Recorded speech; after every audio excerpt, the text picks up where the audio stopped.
अस्सलाम वालेकुम डॉक्टर अलीज़ा। आज हम बात करेंगे कि टाइफाइड में या एंटेरिक फीवर में कौन कौन से टेस्ट करवाने हैं। मोस्टली ज़्यादातर पेशेंट जो है वो हमारे पास ना रिपोर्ट लेके आते हैं टाइफीडॉट की। वो लेके आते हैं, हट्टे कट्टे होते हैं, कोई मसला भी नहीं होता और रिपोर्ट लेके आके ऐसे मुंह पे मारते हैं कि डॉक्टर साहब ये टाइफाइड हुआ है, हमें आईजीएम जो है वो आईजीजी पॉजिटिव है। तो टाइफीडॉट टेस्ट या विडाल टेस्ट जो ये ऑब्सोलीट हैं। टाइफीडॉट और विडाल टेस्ट डब्ल्यूएचओ भी कहता है कि अभी आप ना करवाएं। उसकी वजह ये है कि एक तो फॉल्स पॉजिटिव रिजल्ट देते हैं, दूसरा जो है ये जो है पुराना अगर इन्फेक्शन हो पुराना अगर इन्फेक्शन हो तो भी ये जो है वो पॉजिटिव आते हैं। तो पता नहीं चलता कि अभी जो पुराना इन्फेक्शन जो ट्रीट हो गया वो है या न्यू जो है वो अक्यूट इन्फेक्शन है। दूसरी इनकी ये है कि सल्मोनेला जो दूसरे हैं, मसलन सल्मोनेला जो टाइफाइड करवाते हैं, सल्मोनेला टाइफी है या पैराटाइफाइड जो है, सल्मोनेला पैराटाइफी ए, पैराटाइफी बी, ये जो पैराटाइफाइड फीवर करते हैं। तो इसके अलावा भी जो है और सल्मोनेला जो डायरिया वगैरह या छोटी मोटी गैस्ट्रोएंटेराइटिस करवाते हैं, उसमें भी ये जो टेस्ट है वो जो है वो टाइफीडॉट या विडाल टेस्ट पॉजिटिव आता है। दूसरा विडाल टेस्ट में मैं आपको डिटेल बताता हूँ कि उसमें जो है वो क्या मसला था जिसकी वजह से वो ऑब्सोलीट हुआ है। तो बाकी जो इसका स्टैंडर्ड और गोल्ड स्टैंडर्ड टेस्ट है वो है ब्लड कल्चर। ब्लड कल्चर जो है मोस्ट एक्यूरेट टेस्ट है।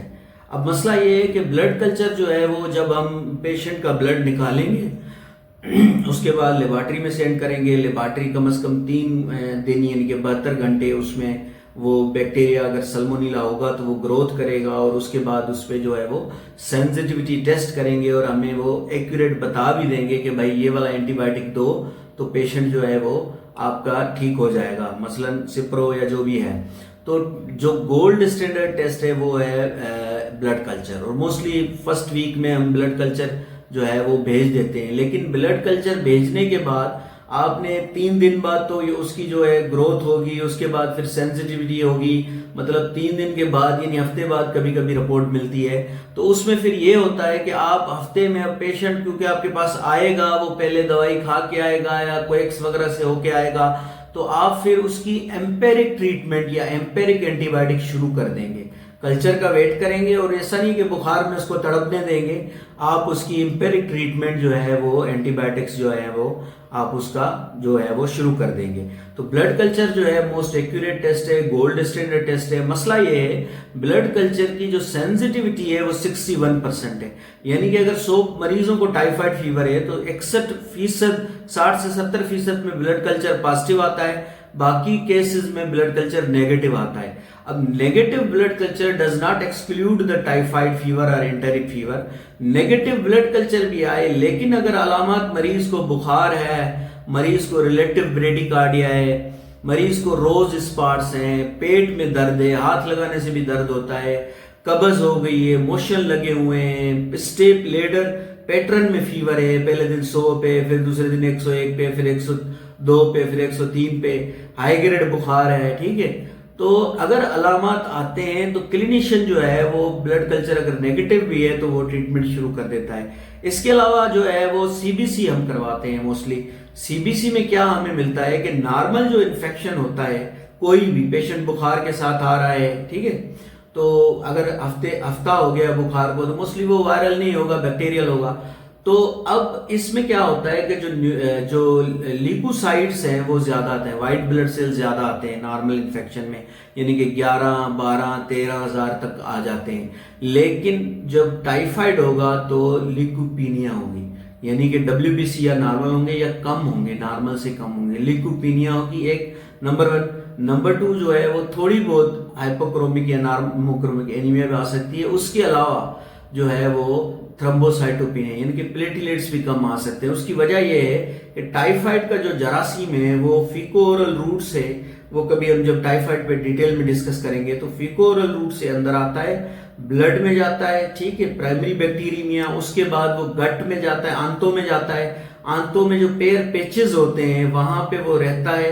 उसके बाद इलियोसिकल रीजन जो है, टर्मिनल इलियम इसका फेवरेट एरिया है अपेंडिक्स के पास, उसके बाद भी ग्रो होता है, फिर ये ब्लड में आता है, सेकेंडरी बैक्टीरिया में होती है, बुखार बहुत ज्यादा आता है, उसके बाद फिर ये बॉडी में जाता है, एक एक आर्गन में जाता है, यानी कि जिगर में जाएगा हेपेटोमेगली हो जाएगी, जिगर की साइज थोड़ी सी बढ़ जाएगी। स्प्लीन तिली में जाएगा, तिली बढ़ जाएगी, स्प्लीनोमेगली हो जाएगी। इवन बोन मेरो में भी चला जाता है, जो हड्डी की मिक होती है उसमें भी चला जाता है। इस वजह से प्लेटलेट कम आते हैं, थ्रोम्बोसाइटोपिनिया होती है, ल्यूकोपिनिया होती है और थोड़ी बहुत एनीमिया भी होती है। तो ये हमें ईएसआर करवाएंगे तो बढ़ा हुआ मिलेगा, सीआरपी करवाएंगे तो बढ़ा हुआ मिलेगा, लेकिन हम सीबीसी करवाते हैं। उसके अलावा टाइफिडोट और विडाल टेस्ट अब नहीं करवाते। डब्ल्यूएचओ ने भी कहा है आप ना करवाएं, उसके अलावा पीएचसी ने भी कहा है आप ना करवाएं, और जितनी भी बड़ी लैब्स हैं या जो रजिस्टर्ड लैब्स हैं वो टाइफिडोट या विडाल टेस्ट नहीं करती। और जो छोटी लैब्स हैं पेरीफ्री में, अभी भी कुछ आरएससी वगैरह में, वहां पे टाइफिडोट टेस्ट होता है। टाइफिडोट में किट होती है, वो आप ब्लड जो है वो सेंट्रीफ्यूज करके सीरम का ड्रॉप डालते हैं। उसके बाद जो है वो अगर 1 लाइन आ गई तो नेगेटिव, 2 लाइनें आ गई तो पॉजिटिव। आईजीजी का अलग होता है, अगर अक्यूट इन्फेक्शन था पहले तो आईजीएम पॉजिटिव आता था, अगर पुराना इन्फेक्शन था तो आईजीजी पॉजिटिव आता था।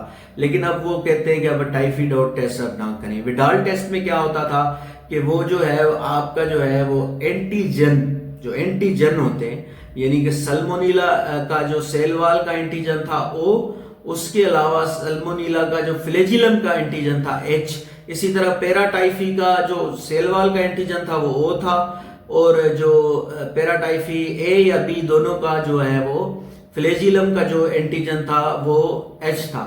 बाहर से एंटीजन आते थे, वो स्टैंडर्ड भी आते थे और नकली भी आते थे, हल्के सस्ते भी आते थे।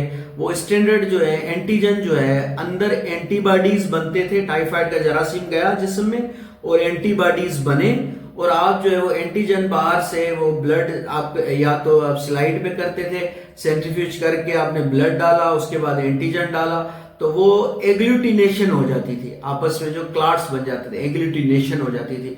तो अगर एग्लूटिनेशन आएगी तो उसका फिर टाइटर होता है, ठीक है। उसके इंक्यूबेशन पीरियड मसलन ट्यूब्स में भी करते थे, और ट्यूब्स में इंक्यूबेशन 1 दिन पूरा करके जो स्टैंडर्ड मेथड है उसके बाद फिर वो डाइल्यूशन करते थे और उसका टाइटर बनाते थे। तो 120, 1:20, 1:40, 1:80 हम कोशिश करेंगे, आपको स्लाइड भी दिखाएंगे। इसी तरह 1:60 पे जो है वो विडाल पॉजिटिव लेते थे, जो टाइफाइड फीवर के लिए AHO और OH, उसके अलावा पैराटाइफी के लिए AH और AO, इसी तरह पैराटाइफी बी के लिए BH और BO। तो ये जो है मुख्तलिफ उसके जो है वो विडाल में इस तरह था। टाइफिडॉट में मैंने बता दिया कि किट मेथड था, तो 2 लकीरें आती थी, तो पॉजिटिव और 1 लकीरें। लेकिन अभी हम टाइफिडोट टेस्ट मना करते हैं और हम जो है वो विडाल टेस्ट भी मना करते हैं। ब्लड कल्चर गोल्ड स्टैंडर्ड है, लेकिन उसके साथ जो मसला जुड़ा हुआ है कि हफ्ते बाद रिपोर्ट आएगी, ठीक है, एक ये प्रॉब्लम। दूसरा जो है वो पेशेंट जो है जाहिर बात है वेट नहीं करता, लेकिन ब्लड कल्चर में आपको ज्यादा हेल्प मिल जाती है।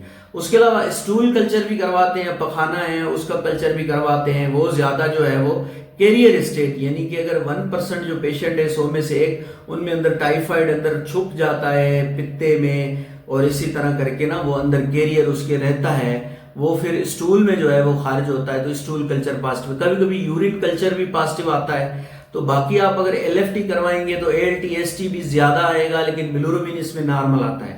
तो मुद्दे की बात यह है कि आपको अगर बुखार हो हफ्ते से, और उसके अलावा तेज बुखार हो, लेकिन अगर आपका गला खराब ना हो, आपको जो है वो और कोई मसला ना हो, आप डॉक्टर को दिखाएं। डॉक्टर आपको बताएगा या चेक करेगा, उसके बाद जो उसको जरूरी लगेगा वो टेस्ट करवाएगा।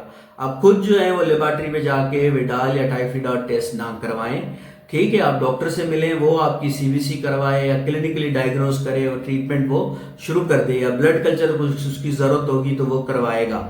इसके अलावा जो है एक और टेस्ट होता है बोन मेरो कल्चर। वो तो माना जाता है कि भाई 100% जो है वो एक्यूरेट है, कि आप जो है हड्डी के अंदर जो बोन मेरो है, जो मिक है, उसको निकालते हैं, उसमें कल्चर करते हैं तो आपको वो जरासीम मिल जाता है। लेकिन वो इन्वेसिव मेथड है और रेयरली परफॉर्म्ड होता है। तो आज के लिए इतना ही। आपको मैंने कोशिश की कि टाइफाइड या एंटेरिक फीवर या बड़ा बुखार जिसको कहते हैं, उसके सारे मैंने आपको टेस्ट बता दिए। अगली वीडियो में हम जानेंगे कि टाइफाइड क्या है, कैसे फैलता है और उसका इलाज कैसे होता है। अल्लाह हाफिज।